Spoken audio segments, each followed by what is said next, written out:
you know, I know you're a huge career mode fan. Yeah, I am. So we can talk quickly about that as we just choose a couple of teams here. We've also got Al, who some of the community may know, who's going to play. Hopefully he's going to do a good job. No pressure.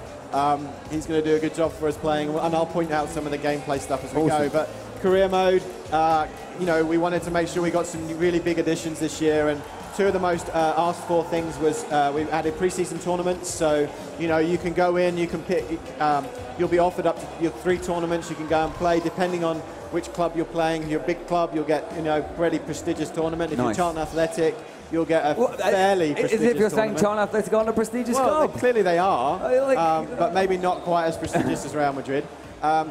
Maybe a little. But you can go in and play, and then you can actually, depending on how you do, you can actually get some additional funds for your transfer budget. And then the other great thing that we've been asked for as well is training. So that's you can now exciting. go in and train your players. You get five spots in a week to train, slots.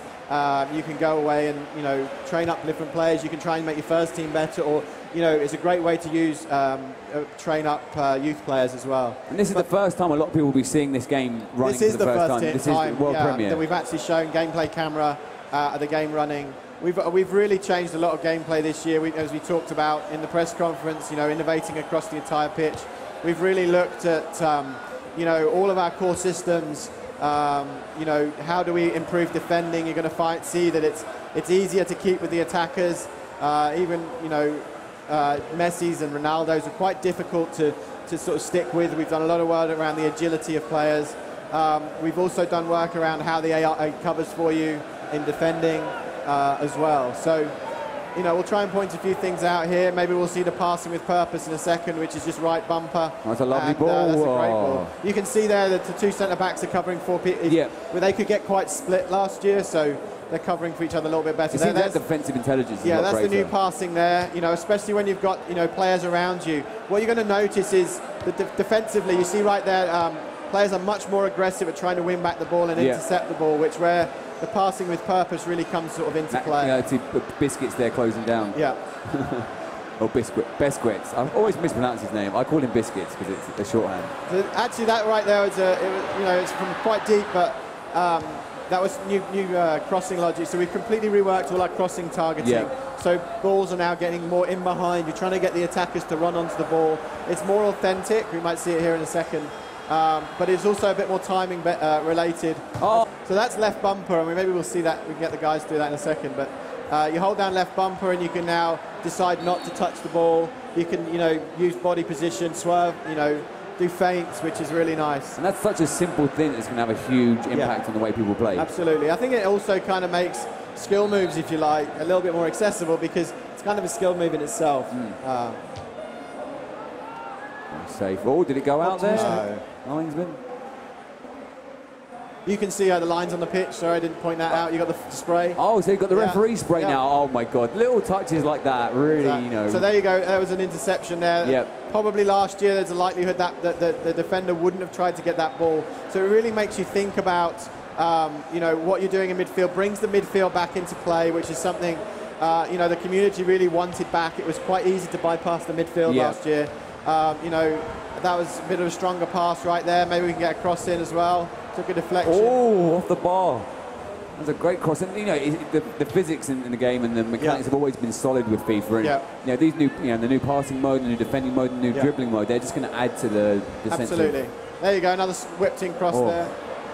And it's much more dynamic now with the crossing system and the passing system, as you say. You know, there'd be a lot of times where people do like the, you know, straight through midfield. It's almost 100% guarantry of a pass. That's not going to exist anymore. Well, exactly, anymore. And I think, you know, we are finding a lot. You know, a lot of players were playing with Real Madrid. Especially online. So, you know, by tightening up the midfield, helping you in defending.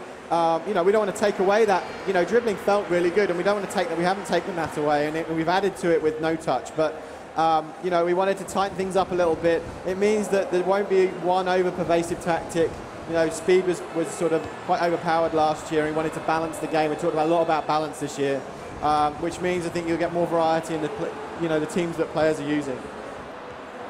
I mean, this can't be. This is obviously a game because Cuadrado is playing on the right wing for Chelsea, so that can't be right. And obviously all the new kits and stuff. We see the new Barcelona kit with, with the hoops this year. Oh, and, it's terrible defending. Who was that? Terrible finish. Suarez couldn't finish. Set up for him beautifully. Can Chelsea break here and make the difference, make it pay? There we go. Oh, there's the man over. It's a good run. He's off. He's off. Just couldn't quite hold it, Fabregas. Okay. But yeah, I mean, obviously, we're seeing gameplay footage for the first time, and almost this part of the game is something I was really excited for last year. Is the replays, the match summaries. It feels so kind of part of football. Yeah, so we've added stuff as well to that. We've got, especially which will obviously come out in career mode. We've kind of got the story of the game, more kind of tracking of what's going on. We even sort of talk about transfers as well this year. So.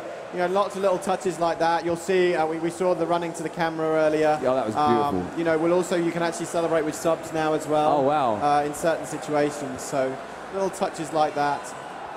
Well, I was saying earlier about the career mode. I do play career mode quite a lot. And, one of my favourite modes apart from career mode is the training mode. I love doing the advanced shooting drills, the advanced tackling drills, and the passing drills. And to have that implemented into career mode and feel like you're actually training your player is going to give you so much more ownership of your team. Exactly, and I think that it gives you so many more options as well, because you can go and train like Costa in how to shoot, but ultimately he's pretty good already. So the benefit won't be as big. You might be able to get him up maybe 1 point or something like that.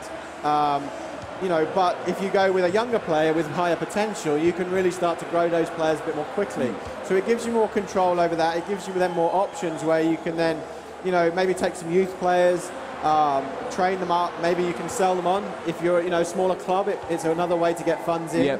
But maybe you can bring them into the first team a bit more quickly. So, previously it would take quite a while for those players to grow well enough to get into your first team, but now it gives you a little bit more options, a bit more flexibility to do that. And it's not just a case of sending that on loan or bringing them on for the final 10 minutes to get their stats up. Which is also a sort of fun thing to do as well. A little no-touch there. You see lovely stuff. Good tackle. Lovely feet. And Costa, there's Fabregas, and just straight at the keeper. Couldn't get it out of his feet. Couldn't get it out of his feet. But, like you were saying before about the career mode, also is with the training is that's going to maybe change a player, like say Joe Gomez for Liverpool, who Charlton player did sign. Would you be able to kind of use him as a raw player and shape him up and maybe make him a left back rather than a centre back, that kind of thing? Yeah, so there's obviously limits to it.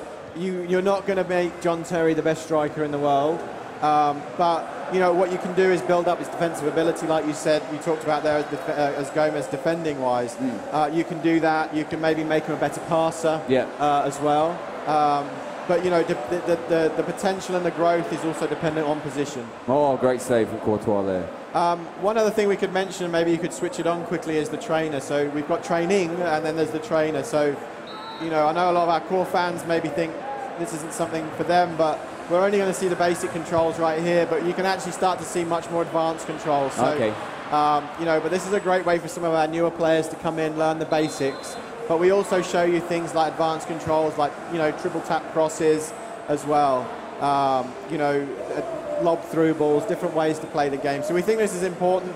It's helping new players, but also some players that are playing FIFA for a couple of years, and maybe some more advanced controls. And if there's a really good FIFA player, you'll be able to see the way they play and what combinations of buttons they're using to play the game. Exactly. What a goal, my words! So that was actually some new logic there for the goalkeeper, just the way they step back, sort of move back towards the goal. Obviously had a few issues around goalkeeper last year, but he's actually able to track back better. Nice. As well. And will this new trainer mode, will that you see a lot of times you'll see the FIFA great goals where you'll see Ronaldo do a crazy back heel kind of free kick or do some crazy skill. Will that be part of that as well? In terms of telling you what he's just done? It's basically just contextual to say in this situation this is what you should do. Okay. Not what you should, but you could do. It's not like he's through. Offside. It's not like this is the perfect thing to do. This is just some suggestions about what you might want to try. And obviously you've got all the new kits here. That's a big thing. I mean, the new I mentioned before the hoops, but the new Chelsea kit, the new sponsors. Absolutely. And I think people I get so excited by that. Right. Just the new kits and the new look. Yeah. And there's so much. I can't wait to see the Charlton kit and see what that's like. And there's so much authenticity to FIFA now. So again, that was another pass with purpose. We call it. That was the harder pass there. I had to make the pass. I don't know what Al's doing. Just Diego Costa was just waiting in the middle. He just needs to finish, really. Finish. The problem with Chelsea is they always try and walk it. Yeah, well, he's obviously he's trying that. But yeah, you can see. You can see the coverage of the players a little bit more defensively as well. They were very much sticking to their man previously, whereas now they're much more likely to try and defend dangerous space. Exactly, exactly. That's it. That's what I always try and do. When I'm playing career mode, I always sell my defender short, and you've got to defend that space and wait for the ball in and make the difference there. No one there for Chelsea. I'm playing with one contact lens at the moment. I think that's worse than the red card. Right, so there you go. 1-0. That's kind of like a complete game. You get the idea. As if you're at Gamescom, this is the build you can come and play on the show floor. Messi's new tattoo there as well. Exactly. Awesome. We've done some work on the faces as well, just improving some of the facial textures for some of the bigger players. You're always going to get. We try and build in the atmosphere as well. We did a lot of work of changing the way we do all the replays a couple of years ago. Yeah, we try and obviously build on that each year. I'm a huge fan of this replay system. I love, especially after a big game with lots of incidents. Yeah, you get to see. You sit back and review it. Yeah. And you can see the graphical fidelity there. Like you can see the difference in the facial structures and stuff. Yeah. Oh, lovely skills from Willian. So I don't know if we've got time for one. We can maybe start another game with a couple of different teams. Oh, that was actually, we just passed the screen. We've just changed the flow slightly so you can go in and see some of the highlights a little easier to get to them. Oh, nice. Obviously we've got these screens won't be in the final game. Yeah, you can do a replay by player there. You can actually, some of the key moments, that screen's been in the game previously, but it was a bit hidden. Oh,